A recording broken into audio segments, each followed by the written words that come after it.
under fading skies.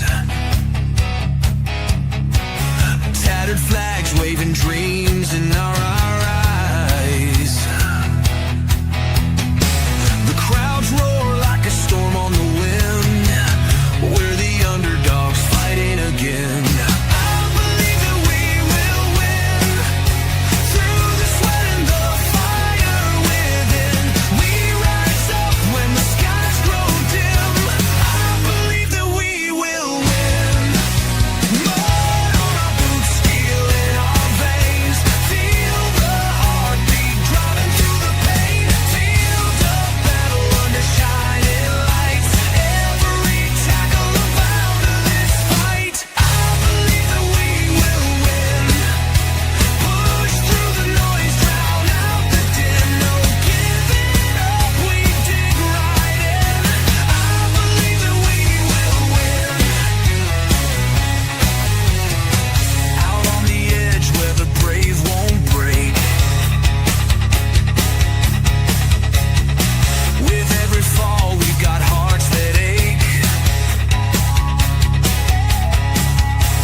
Hey, what's going on, guys? And welcome to another edition of the American Hotspur here on Stateside Footy.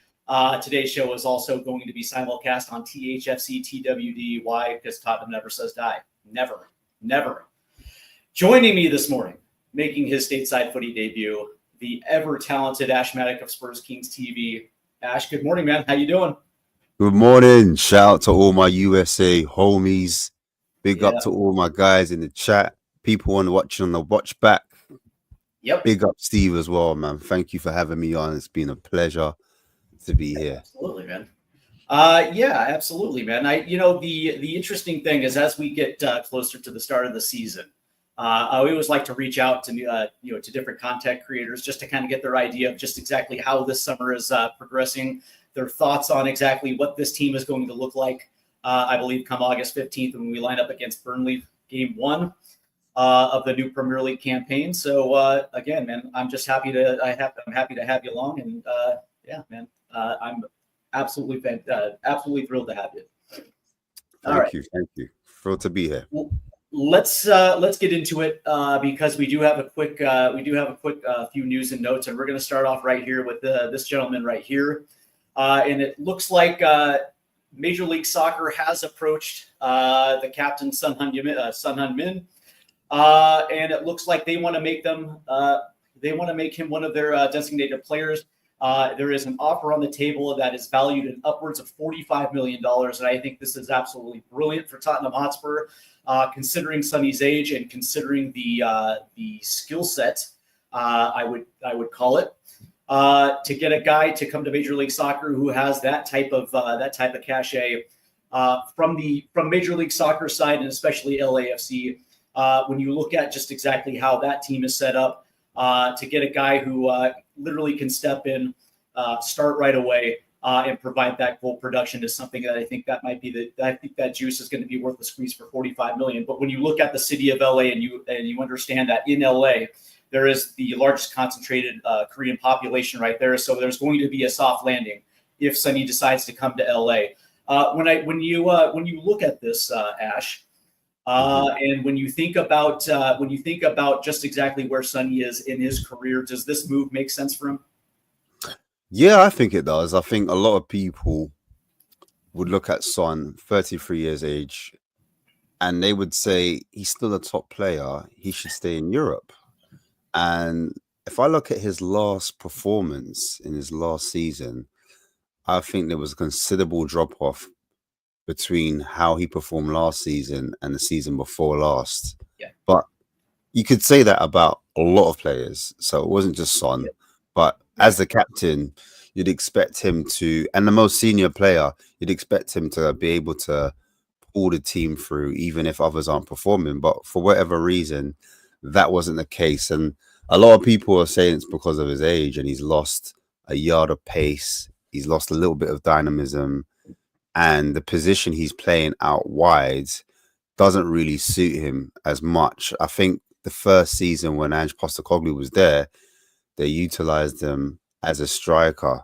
And so those numbers were inflated because he was nearer to the goal.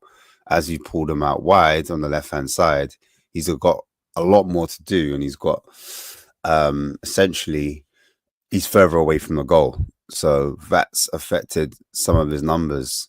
So yeah, I would say if Spurs are going to kick on, they would look to, recruit in that area where they've got maybe a younger profile, someone that can maybe do the things that Son's not able to do anymore in terms of beating a player 1v1 and helping to provide consistent goals from that side. So I think from his standpoint, I reckon the club probably offered him last season a year extension.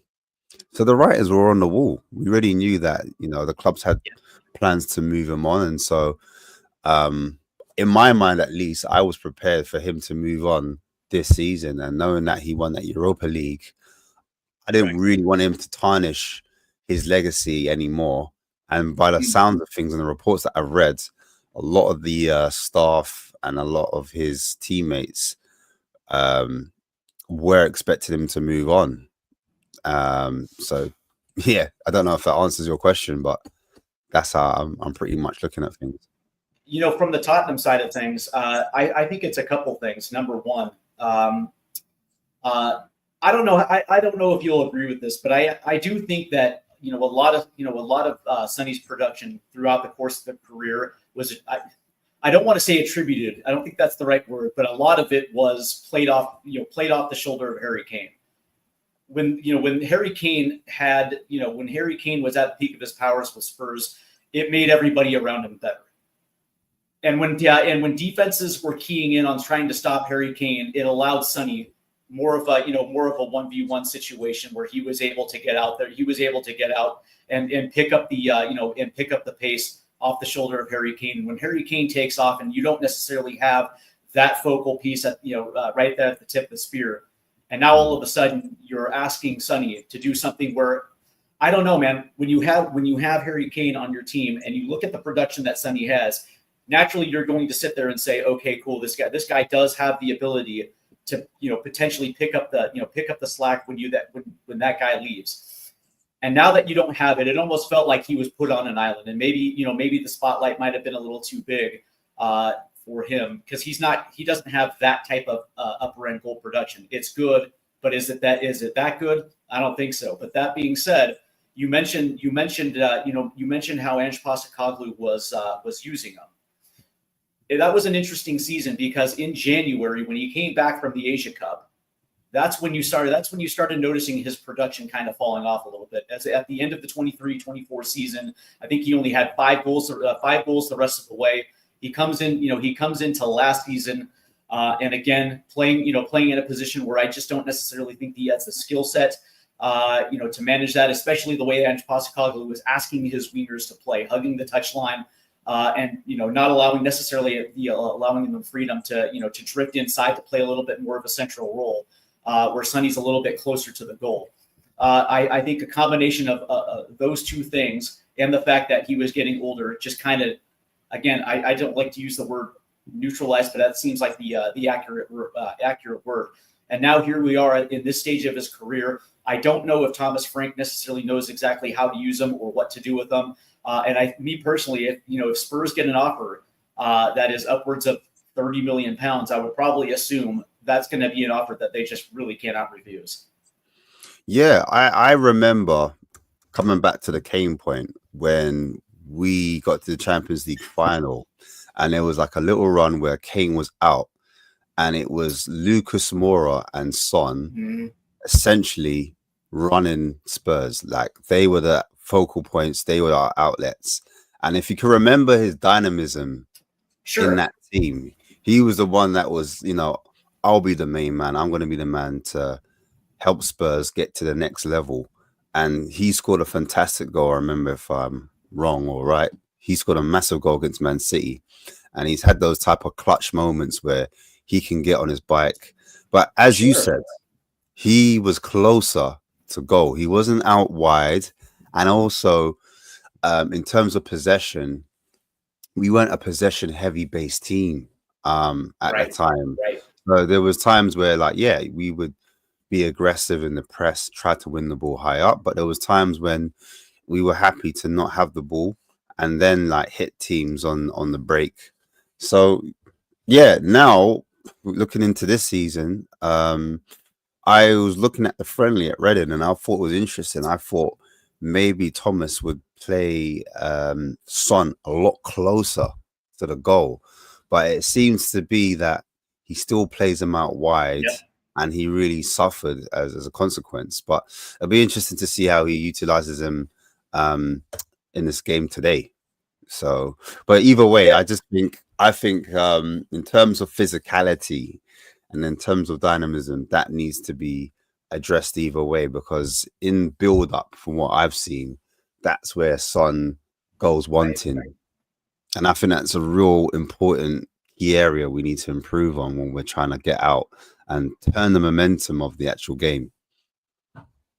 Correct. And the interesting thing, though, it was, and I think you hit it right on the head, right? Because, when we got Thomas Frank through the door, and the complement of formations that he likes to use, and sometimes he does play two at the top, and the idea of maybe using Sonny in that false nine inside forward role where he is closer to the goal, definitely made a lot of sense. But then you look at, what side wing backs would he use on the opposite side, and whether or not that necessarily made sense. And it turns out that that just essentially just wasn't the case in that first match. Maybe it changes today at Luton, but I don't know.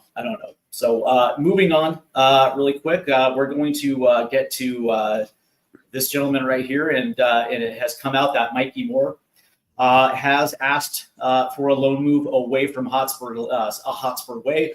That being said, Ash, I'm actually okay with this because, and I've said this consistently for 2 months now, that if Thomas Frank does not have a plan of just exactly how to use them and when to use them, this absolutely makes sense. And I know a lot of fans out there are going to scream foul because he is an academy product. He essentially jumped from the U18s into the first team.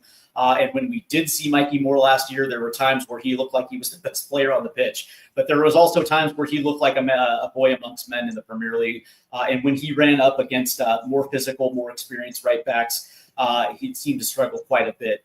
And it almost felt like Ange Postecoglou didn't exactly know how to deploy him at certain times. Now you fast forward to right now, and again, if you do not have a plan on how to use them this season and when to use them, if this is going to be like last season where you're going to see him maybe once every other month in a limited role, 15 minutes off the bench in a Champions League match or a cup match or a Premier League match, me personally, I think it's a detriment to his development at this stage. Again, he's only 18 years old.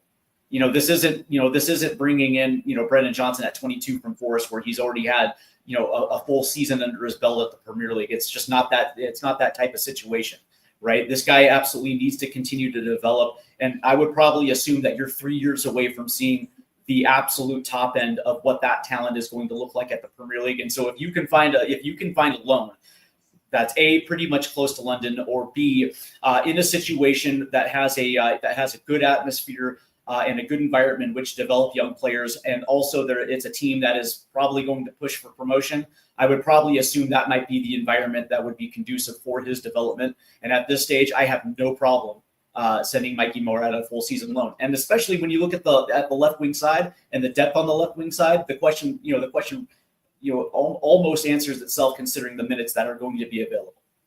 Yeah. So on that left hand side, if Son goes and then Mikey Moore's put on loan, we would have Matisse Tell. Yep. And then if Richarlison refuses to go, then we have Richarlison on the left as well. And we have Odobert as well There will be three options on the left. Not exactly exciting. Even still though, you're right, because when it came to Europa League, which is a lower level than the Premier League, in my opinion, that's when you probably saw the best of Mikey Moore. If you're going to go for a highlight reel, that's when you'd see most of his clips. When it came to the Premier League, and that was the real test, because there was a lot of hype around Mikey Moore, and I'm a person that I would like to see it against an actual team before I get on board. I want to see what this guy brings, if he is that level yet. Because let's face it, a lot of clubs, a lot of fans, a lot of pundits are seeing what Lamine Yamal's doing, and they're basically saying, you know, why can't, you know, this kid do it? Why can't he be given a chance? He's 17, but he's good enough.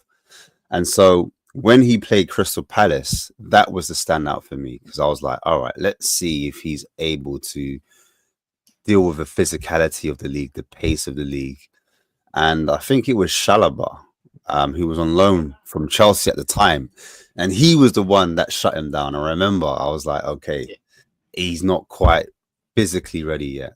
He's not able to, like, because you need a lot of power and explosiveness in terms of getting away from your defender or your player to create separation. I think that's the difference. If you can create that little space and gap, lots of people think, oh, you need to outskill your opponent. It's not always the case. And where Postecoglou, as I said before, like to have his wingers high and wide, I looked at Moore. He's a technical player, very smooth on the ball, but I think his skill set's slightly better when he's in field. Even if you look at his goal in Europa, when he comes inside and he's got space to run into, that's where his goal was. It wasn't like hugging the touchline, so to speak. And a lot of people said, even for England, and when he was at academy level, he used to play in the 10. So if he's going to be utilized on the left, I'd like him to be deployed not so far away from the goal, a little bit closer in goal. And then he's got the skill set to, like, you know, keep it close, drop a shoulder, beat players, etc., etc. But I think the perfect example would be a player like, in my opinion, Ahmed Diallo at Manchester United when he was at Sunderland in the Championship, because I think Mikey Moore, I agree, I think he needs a loan stint. When he was at Sunderland, he wasn't ready. He was getting battered week in, week out, and he needed time to adapt at the Black Cats. And then when he got used to the English football style and he got used to the nitty gritty and how it was working, by the time he went back to Manchester United, a star was born, and everyone thought, this guy, he's just come out of nowhere, and Man United have scouted well, and he's the type of product that, you know, the other clubs need to follow. Trust the youth, trust young players, and let them flourish. And so I agree. I think that Mikey Moore needs a similar type of loan where he goes down to the Championship side, maybe, or even if he goes to, like, the Netherlands, because a lot of players have done well over there, or Germany, and they are really good at, you know, developing English kids. We've seen players like Callum Hudson-Odoi go over to Germany and develop, and then go back to Forest and then just look like a star. So I would have a similar path route for one of our players and see if they do well. I think there's a problem at the moment where I think we'll get into it, but there's a homegrown / club trained issue. And when too many players, you're seeing with Divine's no longer club trained because he was loaned out too many times and he wasn't kept with the club.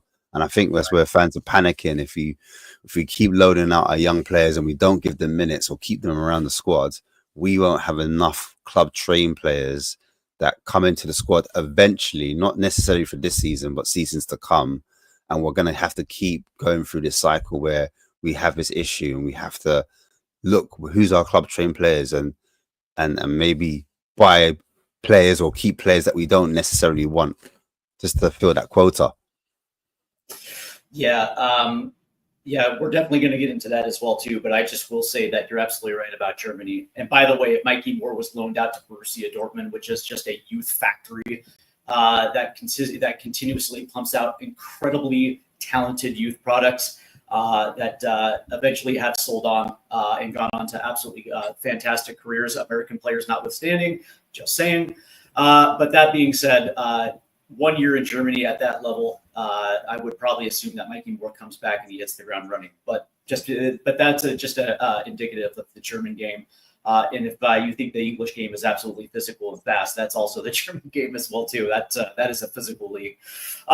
Lastly, before we get into it, I do have to pull up this guy right here because the saga continues.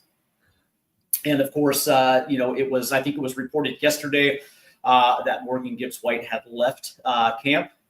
Now, it wasn't necessarily stated if it was personal or otherwise, but that being said, and when the report came out about his wife and the pregnancy, I didn't touch that asterisk because me personally, I do not like to talk about players' personal lives. I don't think it has anything to do with football whatsoever, and when we discuss it. But that being said, the saga of Morgan Gibbs-White continues, and one of the interesting things was I had to take a step back in this 3-week timeline. And there was a few different things that I wanted to focus on because I just couldn't understand the level of disrespect from the Nottingham Forest side.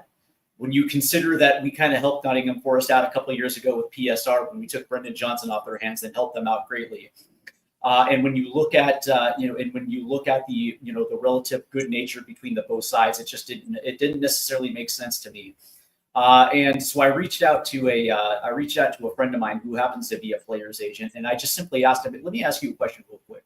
When players, and even from academy players all the way up to experienced first team players, is it normal to negotiate NDAs in contracts relative to release clauses?" And he said that's absolutely nothing that has. NDAs are never a part of contracts when it relates to arms that are there to break contracts as far as release clauses go.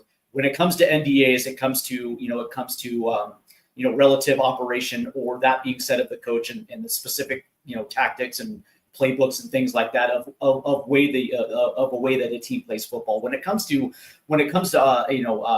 arms that are there to break contracts, that's just not a thing. And so when you look at the fact that all contracts are registered with the Premier League for the purposes of insurance, it's not exactly hard to find out if a player has a release clause. And so from that standpoint, I just do not understand the game that Nottingham Forest is playing. Really, when you look at it, if you really want to ask, which side actually has all the leverage, it is Tottenham Hotspur, because they are under no, to me, as far as I'm concerned, they are under no obligation to let the team know prior that they're going to trigger a release clause. If they want to negotiate with the player first and then trigger a release clause, that is not something, that is something that pretty much every single team in the Premier League have been doing for years at this point. Me personally, it is what it is. But that being said, when I look at this situation and I look at it from a Forest side, I got to be honest with you, I have no idea the tactic outside of the fact that if they want to muddy the waters to the point where it makes Tottenham step away from it and it allows them the time to actually sign them long term, because that's something that they've been wanting to do for about a year and a half now is lock down Morgan Gibbs-White to a long-term extension and make him their highest paid player. And so if they can just muddy the waters and put Tottenham in a situation where they walk away, I think that's good. But it looks like as of right now, Tottenham is 100% committed to trying to bring them on. And when you look at the fact that they triggered the release clause and they have negotiated personal terms, I just don't see that. I don't see Tottenham walking away from the situation. And if you ask me, by the end of this window, he's going to be wearing a Spurs shirt. Yeah, so it's an interesting one because there have been other cases where players have had release clauses and the player hasn't gone, which doesn't make sense in our eyes as fans. Like the Nottingham Forest owner has said that he's gonna make a complaint to the Premier League and then we also alluded that we might make a complaint to the Premier League as well, but neither club have done anything. Correct. And so, if a complaint was made, then it would be the following month when the league would follow it up and they would try to resolve the issue. Now, because neither club have done that, that kind of trump card has been kind of pushed out the water. So now it's going to be down to whether Spurs pay more money to speed up the process of the deal, or if Forest try to be really difficult and try hold on to the player. The thing with that is, if they're trying to hold on to the player, you've got number one, a player that's not happy at the club. Right. But number two, the perception is that if they're trying to bring a player in, they're like, well, it's not really desirable to go to a Forest because can I get if I want to leave, will I be able to get out of the club? So they're actually having difficulties replacing Morgan Gibbs White at the moment because it's not looking very desirable because of the owner. I think when the news was announced, it looked like it was going through because all the journalists had said, Tottenham are interested, from Tottenham to interested to it's moving really fast to within a couple hours, personal terms have been agreed to, he's getting booked for a medical. Here we go from, trusted, top journalists. So then you're looking at it thinking, if they're getting that information, this must be coming from either the club or it's coming from the agent. So what's the mix up here? I think there was a massive outcry from the fans. I was watching it like unfold on lots of outlets, and fans were coming out because they had lost Elanga already, which they accepted. Elanga's no problem, but to lose two players and not have any replacements like lined up at all, I think that was the issue. And then I think then the chairman then reacted off the back of that to save face. In my opinion, that's how I felt it was turning out. Lots of fans, as their poster boy, it's like us losing two senior players. Imagine we lost Romero and Kulu, for example, or Romero and Madison, and there was no links to other players. There was nothing, lined up. We're going to be outraged with our board. Do you know what I mean? We're just getting into Europe for the first time. We're getting to Champions League for the first time, and it's not going to a club in their eyes that he's going to like a level above. Where in our eyes, yeah, we are above for us. Of course we are. But in their eyes, they were expecting him to go to a Man City. And then also there was the issue of the money as well. They had quoted Man City 80 million. And all of a sudden, the fans are thinking they're getting 80 million, 60 million release clause. Nobody knows about it. It's come out of nowhere. And then all of a sudden, he's going in that direction. Of course, the fans are going to be outraged. Of course, because you're getting 20 million less. And then the owner apparently didn't know about this clause, which I don't believe. The way he's acting, like how did they? He's actually saying like we just gone around the wrong way. If we approached the club first and then went to the player, he's saying we've done it the other way around, and I think that's where the issue is, and that's where he felt he could, because he was in bad faith, and we've done it slightly sneakily. The other players, remember, we had Spence. We went for Spence. I think we went through the right ways of communication in terms of approaching the club first. They were in a situation where they needed money for Spence, and he was on loan at Forest. He was on loan, to Middlesbrough when he won that cup. And then he came back to Forest. We went through the right communications. They were in trouble financial. Then we sorted that out. And then again, as you said before, with Johnson, we did a similar thing, and that was sorted as well. But I think because we went through the club and went through the right channels of communication, they were happy to do business with us. But I honestly think it was because of the reaction of the fans, and they didn't have players lined up. And now it's at a standpoint because they still can't get players lined up. Players just don't want to go there. Like it's crazy at the moment. So that's the Right. issue. So there is a situation where possibly they hold out towards the end of the window, which is a problem for Spurs because we do have a massive game, the Super Correct. Cup coming up, and I think they know that, and they're hoping that we panic towards that Super Cup end if the things aren't resolved, and they kind of use that as leverage that we pay a little bit more money, because I think the club were willing to pay another 5 million on top, but when it's 10 million or another 15 million, I think they want another 15 million, to be honest with you, to get the deal done.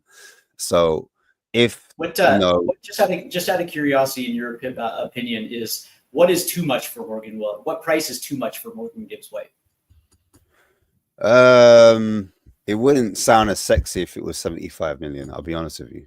Okay. It sounds like a lot of money. 70 million. I know I was happy with the 60. I'll be honest with you. I wanted 60. I was too. 65. 70 for me gives me a different taste. And then all of a sudden, the expectation falls on Morgan Gibbs White. He's a good player. Do you know what I mean? Yeah, I agree. 70 million for Morgan Gibbs White changes the narrative slightly, in my opinion. So it's like it's unfair on him. I think it's unfair on him. He just needs to. I'm seeing other players, for example, Isaac.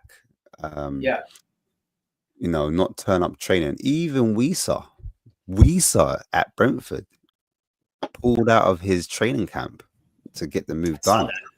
And I'm looking at Gibbs White, and I do commend professionalism. Because you look at Kane. When Kane had his opportunity, he was very professional and loyal to the end, and fans respected him for that. And maybe I'm looking at Gibbs White similar in that ilk in terms of him being respectful to the fans. I know fans can be quite rowdy, disrespectful, and even I've heard he's received death threats certain times because, how dare you leave our club kind of thing. Yeah.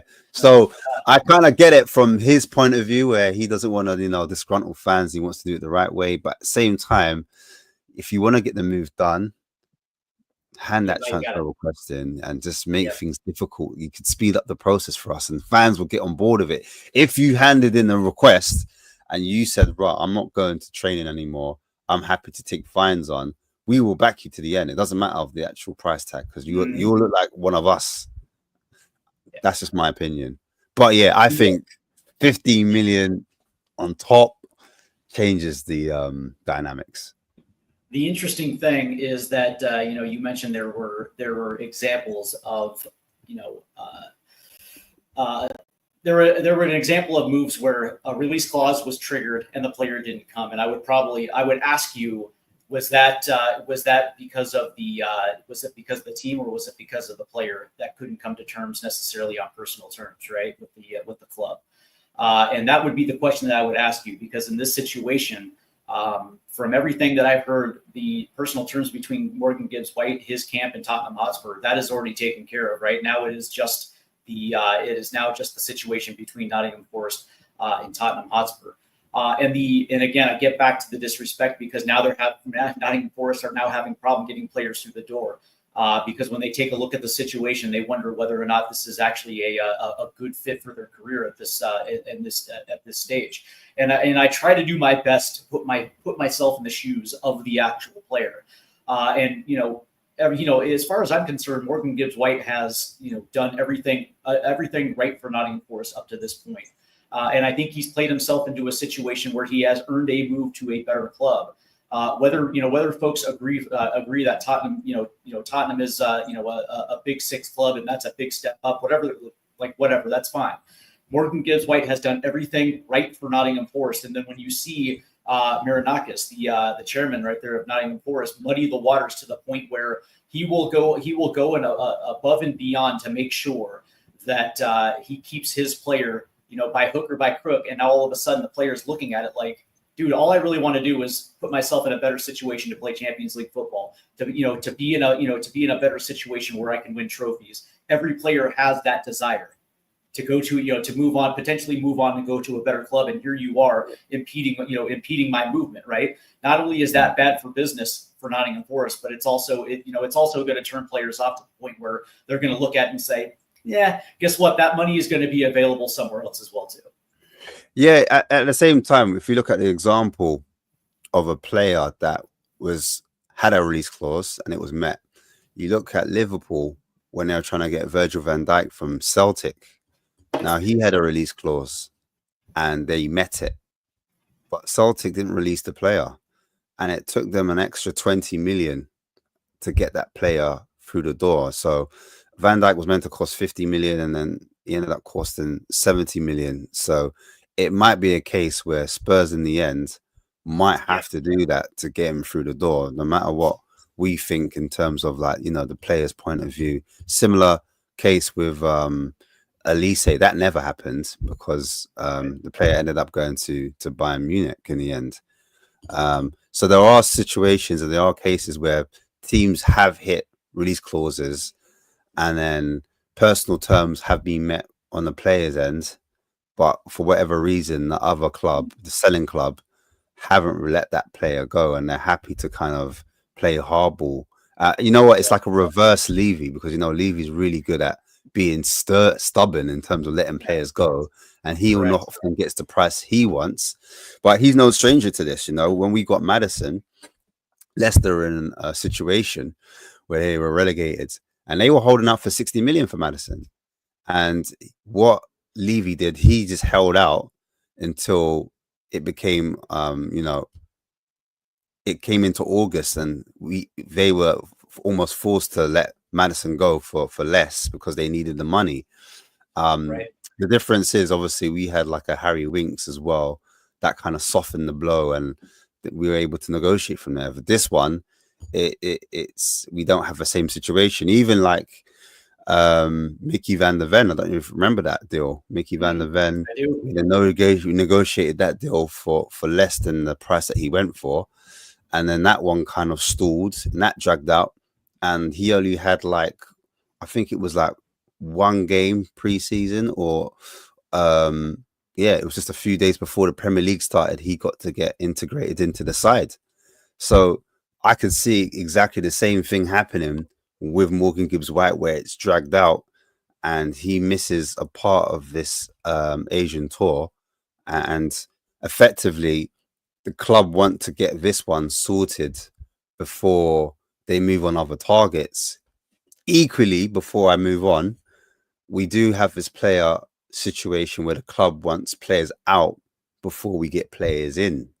And so the news of Paulinho at the moment is is on ice, because whether fans are split between it. Some fans want him, some fans don't. But the reality of the situation is we need to get, I would say, a Basuma out of the club first. But Basuma wants to stay. He's happy. He likes life in London. His family's settled, and he doesn't necessarily want to move away. But it goes the same with not just him, it's other players. Richarlison being another. Richarlison happy to stay in London. So links to strikers are being removed now, because it's going to be hard to get him out. So Spurs have a situation where our current director of football isn't maybe as experienced as the previous one in Paratici. He was really good at moving players on. He had good contacts, and he had an aura and a way about him in terms of being able to get that done. And so we're in a situation where we don't operate where we bring all of our players in and then we focus on our outs. We do it the other way around, and therefore we're a lot slower in the market. Equally, I'm used to Daniel Levy moving a bit later in the market because he likes to pay the wages in August. He doesn't necessarily like to pay too many wages for July, but that's something separate. You, sir, are absolutely correct, and I'm glad that you're not afraid to say that, because a lot of fans have a hard time understanding exactly the way this team operates, and it has been a consistent ever since Enoch took over. There is a why pay 80 million pounds per player when if you hold out and let the pieces fall, you might be able to get them for 60. And especially in a situation where a team is desperate and they absolutely need money, they're gonna come to the table eventually. And so that was indicative over the last 3 years as well too with some of those moves. So, all right, let's get into it because right now we do have a couple minutes left before you got to take off, and I do want to take care. We were going to talk a little bit about the goal contribution this season, but that being said. Well, yeah, let's get into it because it's this guy right here who was brought in last season for 65 million pounds, and a lot of people were kind of left scratching their head as Dominic Solanke ended up coming in to be the main goal contributor up top at that striker position to potentially replace Harry Kane. And as we saw last season, a lot excellent work rate last season. But that being said, it was a player that I actually believe. Did fit an Ange Postecoglou system, but because there was just absolutely piss poor service across the entire campaign, it almost felt like Dominic Solanke was left on an island for a large part of last season. And then, of course, he had the injury, came back, and he did catch fire towards the end of last season a little bit. I think he had a stretch there in the Europa League where he scored in 4 out of 5. But this season, under a new head coach. And when you look at the way that Thomas Frank plays, it almost feels like there are a few people that are going to benefit from his style of play. And one of them is being Dominic Solanke. And to me, the other one is going to be James Maddison. And I think that the way that he is going to deploy both of those players, I would assume that it's going to benefit because he's not going to be asking both of those players to have the same work rate as Ange Postecoglou was asking. So there's not going to be a lot of deep runs. There's not going to be a lot of deep touches by either. They're not going to have to come back to the halfway line, make a touch, turn, and then make a run as the team is countering. So by the time you get to the box, you're already drained because you've spent the last 3 minutes pressing, moving down the pitch, and then all of a sudden making your run. I would probably assume that they're going to use Dominic Solanke in a manner of which they used him at he was used at Bournemouth, essentially camping in the channels, making runs, and pushing to the goal. But that being said, when I look at this team and I look at this attack in abstract, I am wondering exactly where the goals are going to be coming from. Because when I look at the wing positions, especially on the left side, I'm left scratching my head to figure out exactly, is there going to be a player that's responsible enough to number one, be able to handle that position, but also number two, being able to contribute when it comes to goals. And then on the right side, at least we have Mohamed Kudus. But if you look at Kudus's production last season at West Ham, extremely talented player, good pickup. But the goal production last season what just was not there. And of course, you can contribute it to the fact that they started the season with Lopetegui, they ended up with Graham Potter, and maybe they just did not know how to use him correctly. But that being said, the only guy across the attacking three was Brennan Johnson. That was not consistently, but he did lead the club in goals scored last season. And so I want to start right here, Ash, because coming into the season, again, where are the goals? Number one, where are the goals coming from? And also number two, how do you expect the goals to be coming? I think it's a similar situation to when we lost Kane. You just expecting other players and other key members to step up in that role. And we need goals from everywhere. We need goals from Maddison. We know Maddison started to do the late box crashing when he got into the box and started adding goals. Kulusevski, when he's back, he's going to have to add to that as well. So I'm looking at a lot of goals from midfields. I think the midfield role is important because, as you said before, if we want Dominic Solanke to be a box striker, to be on the end of things, to be, in and around the penalty spot in the 6-yard box, that will come down to how the midfield is operating. So if we've got a 10, for example, is he going to be playing closer to Dominic Solanke? Is the 10 going to be taking away the attention of certain players? Or is Dominic Solanke be pinning a centre-back or full-back, allowing that number 10 to arrive in spaces to get on the end of things? Players like Pape Matar Sarr, he's going to need to generate a lot more attacking returns. His first season when he did come in, I think he got like 1 or 2 goals. And then the following season, he ended up getting 6 league goals, I believe, despite not having the best of seasons, in my opinion. He needs to improve on that. So we need goal contributions from a player like him or a player in that area at least. Then you go on to players like Bergvall, who a lot of fans have a lot of hope for. He's a promising young player, but at the same time, we need goals from him. Fullbacks, Pedro Porro, he scored a lot of important goals and a lot of clutch goals for Spurs. From that fullback area, I'm looking for goals and contributions from Porro as well, even if he is further back. The doggy as well. A lot of service. He's now being deployed as almost like a wing back. He's going to be up and down, hugging that touchline a lot wider. So I think he needs to be contributing in terms of assists. So he should be doing cutbacks, balls across the 6-yard box. I know he's not a player that whips in crosses and curls crosses in, but at least he can get down the byline and he can fizz the ball across the box for either a Kudos, a Johnson, or a Solanke to be there, get his head up and pick out one of those players. So I'm expecting a lot more production from that left side if he's there. So whoever's playing on that left wing, whether it be Tell, as I said before, if Johnson's still at the club, not Johnson, sorry, if Richarlison's still at the club, I expect him to chip in if he stays fit.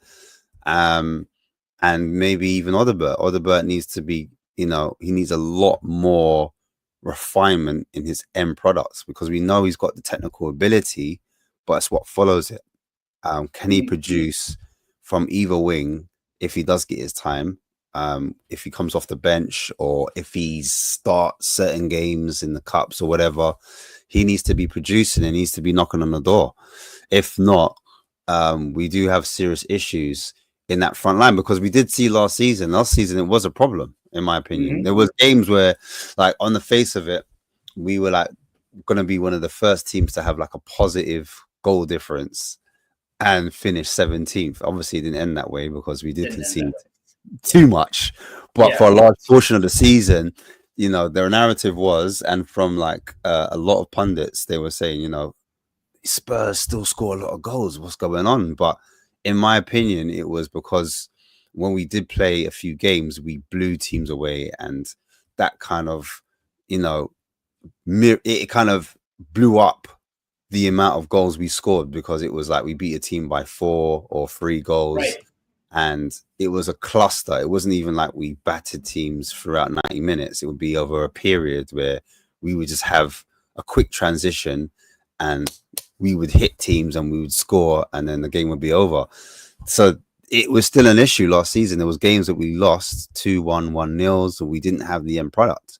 So yeah, it's a massive concern coming into the season, Kudos being the only addition that came into the first 11 that improves.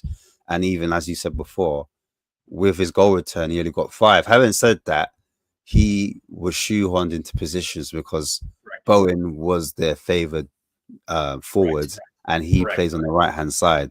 I imagine Kudos, if he is deployed on the the right hand side, he'll be cutting onto his stronger foot, his left foot, and he'll be closer to goal and scoring a lot more goals.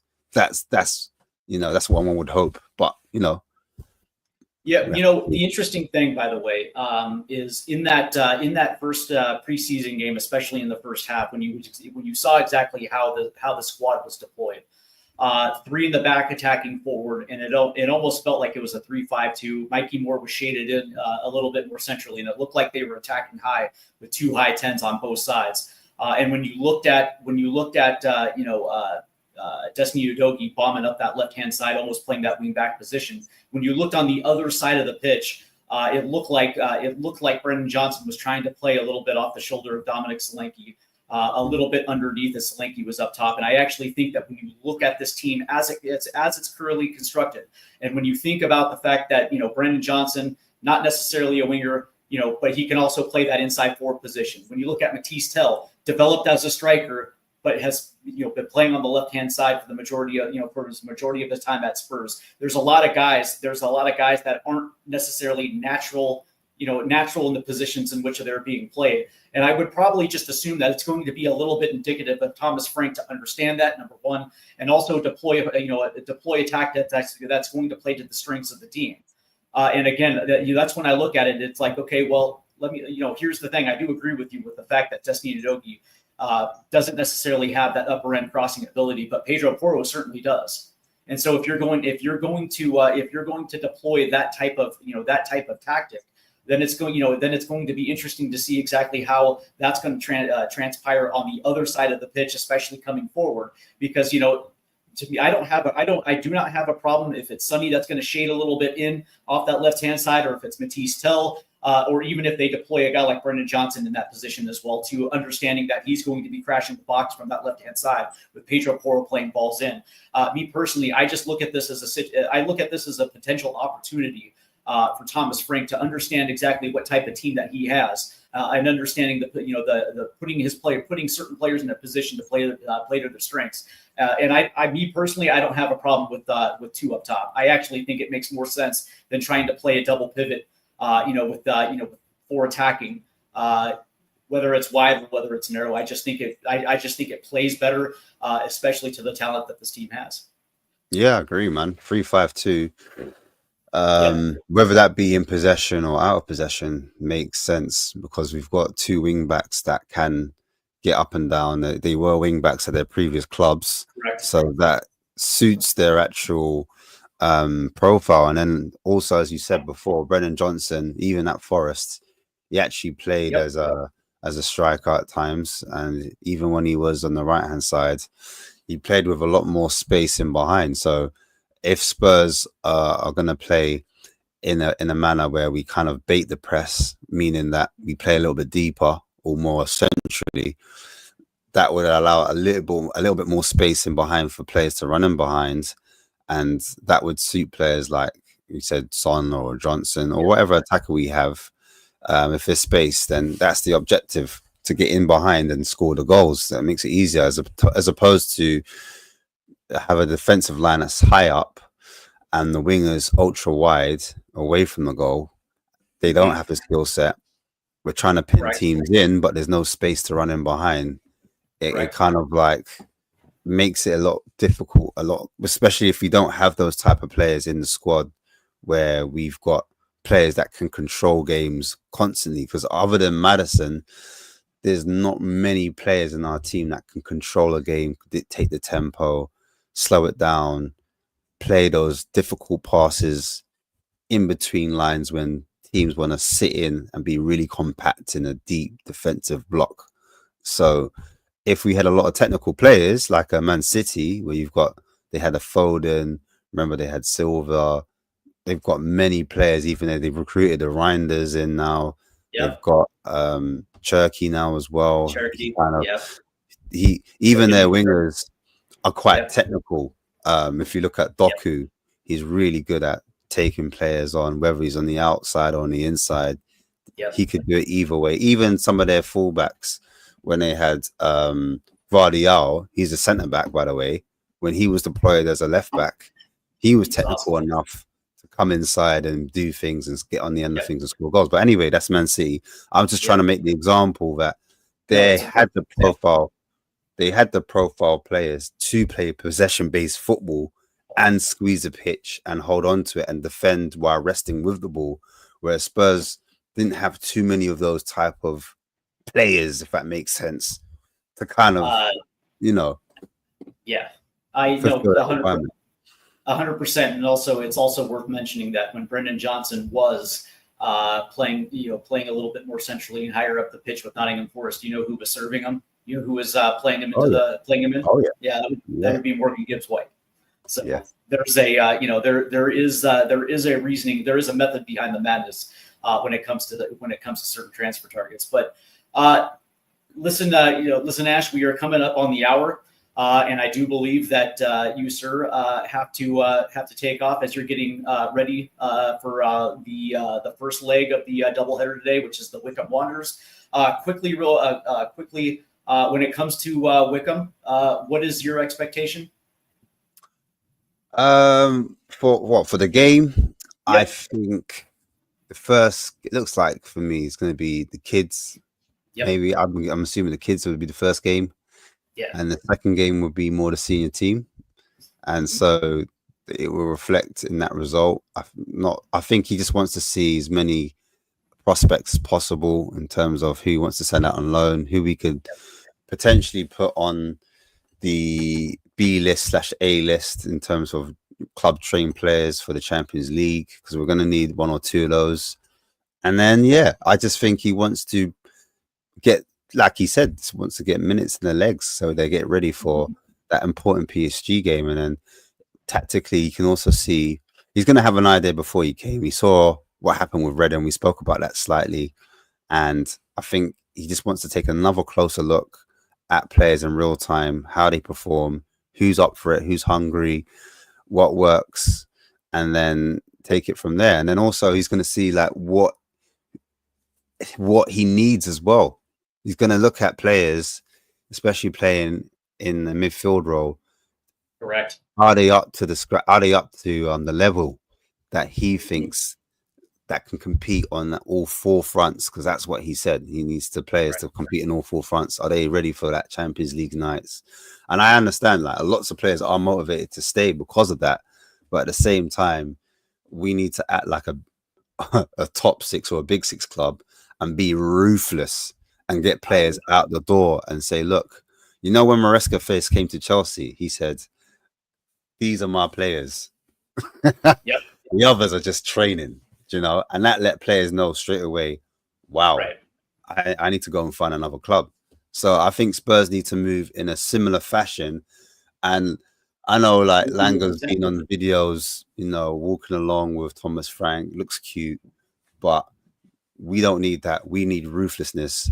We need a competent, strong, professional director of football that can get these players out and, you know, has an aura about him that he can talk to other clubs and move them. I know you laugh because we're not really seeing that at the moment. There's no real evidence of that at the moment. So that's the worry. And the longer that takes, because the way we are structured in terms of one out, one in, we don't have any problem with finance. But the reality is that the club won't get players in unless players go out. It's just the way we're set up. So he needs to be a lot more assertive. And we need, I think for me, it's all about time. The more players go out and players come in, the longer they have time to acclimatize, to get ready. And fans don't have to have this excuse where we say, oh, but, you know, Johnson came in the last minute of the window, the last day of the window. He didn't have a pre-season. Oh, when we got Slanky, he only had one game, one pre-season. Oh, when we got this player, they don't have time to get to know their teammates. That we don't want that situation. We want those players to have as much time to get ready and get used to it. But just going back to the game, because I went on a tangent. Yeah, I just think, as I do, I honestly think we get the job done today. Will it be emphatic? I don't think it will be. I would love it to be. I would love it to be a result where we just crash them. You know, it all works. But I think it's going to be a work in progress. We still have a lot of the same players that we did from last season. So why would we expect it to change just through a few formation tweaks? Do you know what I mean? So I do expect us to win. But I remember when we played Luton a couple of seasons back, it wasn't a straightforward game. Remember, that's where Basuma picked up the famous red card. And before that game, he was playing amazingly. And I do honestly think that was the trigger for him to not risk it as much. And you take away Basuma's ball carrying as a player, let alone as a lone six. I know he's going to be in a double pivot now. You kind of kill Basuma altogether, because defensively, he is a strong player, does win the ball back. But that's not the problem. This problem with Basuma was where he was on the pitch, where his understanding of where to be on the pitch was, in terms of his concentration, in terms of him, I call it checking your mirrors, checking your shoulders, in terms of him scanning where to be, tactically where to be, how to give his team a solid base to kind of build upon. Was he reliable? And then it didn't help with the whole balloons the following season. Do you know what I mean? It actually happened again when he was playing City away. When he lost the ball, he tried to do an amazing run, lost the ball, and then City scored off the back of it. So it was double whammy because he was trying to be brave, get back to his taking on, because he's good at taking on. But if you take like players are humans at the end of the day, and if you take away that ability to take, like, that's not what it's about. Playing football is just about expressing yourself, being creative, being in the moment, not having your mind elsewhere. And I feel like he was overthinking. And once you take away Basuma's ability to ball carry, to dribble, you kind of kill him. You lose that player because he's not a player that's going to pick the ball and ping it 30 yards. Even though he can do it, he's not a volume passer, if that makes sense. He's more of a short passer, takes it over. That's exactly right. So, and he became conservative. And then that's where you're like, what's the point of having Basuma if he's going to be conservative? You might as well move him on.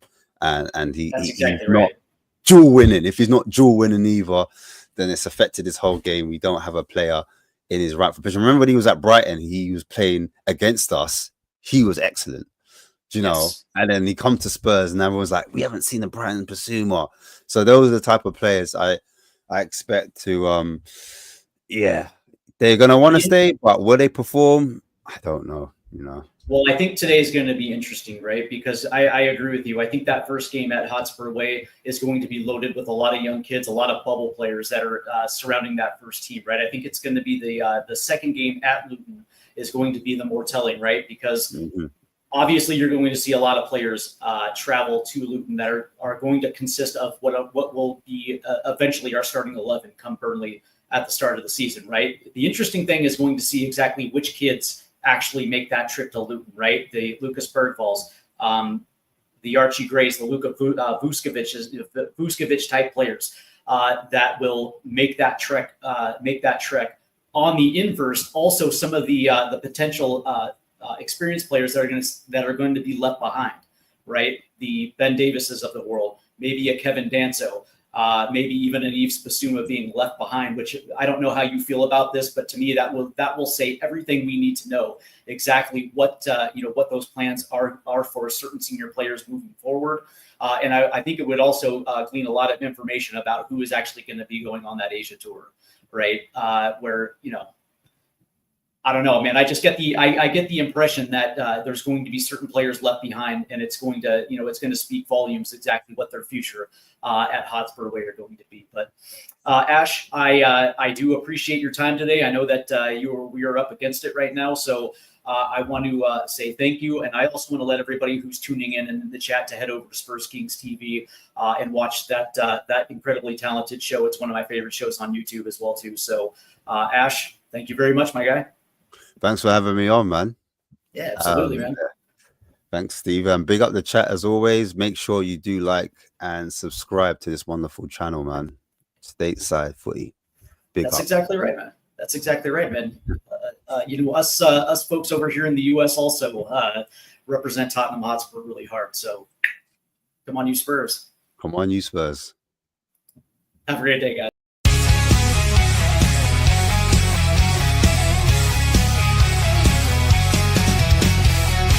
Rusted goalposts under fading skies.